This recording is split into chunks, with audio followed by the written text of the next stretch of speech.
டேஸ்டான பன்னீர் கிரேவி செய்யலாங்களா? அதுக்கு முதல்ல ஒரு தட்டில் 1/2 ஸ்பூன் மஞ்சத்தூள், 3 ஸ்பூன் குழம்பு மிளகாய்த்தூள், 1 ஸ்பூன் கறி மசாலாத்தூள், 1/2 ஸ்பூன் உப்பு, கொஞ்சம் தண்ணி ஊற்றி கலந்துக்கோங்க. அதில் பன்னீரை கலந்து வச்சுக்கோங்க.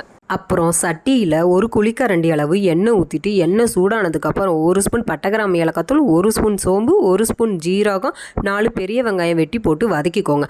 அப்புறம் ஒரு துண்டு இஞ்சி, 10 பல்லு பூண்டு போட்டு கொஞ்சம் வதக்கிக்கோங்க. கொஞ்சம் வெங்காயம் வதங்கினதுக்கப்புறம் 4 தக்காளி போட்டு வதக்கிக்கோங்க. தக்காளி நல்லா வதங்கினதுக்கப்புறம் 1/2 ஸ்பூன் மஞ்சத்தூள், 4 ஸ்பூன் குழம்பு மிளகாய்த்தூள், 2 ஸ்பூன் கறி மசாலாத்தூள் போட்டு கொஞ்சம் வதக்கி இதை ஆற வச்சு மிக்ஸி ஜாரில் போட்டு அரைச்சி எடுத்துக்கோங்க. அப்புறம் மசால் தடவி வச்ச பன்னீரை தோசைக்கல்ல லைட்டாக எண்ணெய் ஊற்றி லைட்டாக ஃப்ரை பண்ணி வச்சுக்கோங்க. அதுக்கப்புறம் சட்டியில் 4 ஸ்பூன் எண்ணெய் ஊற்றி எண்ணெய் சூடானதுக்கப்புறம் கொஞ்சம் சோம்பு இடித்து போட்டுக்கோங்க. அப்புறம் அரைச்சி வச்ச விழுதை ஊற்றி தேவையான அளவு உப்பு போட்டு சிம்மில் வச்சு 2 நிமிஷம் கொதிக்க வச்சுக்கோங்க.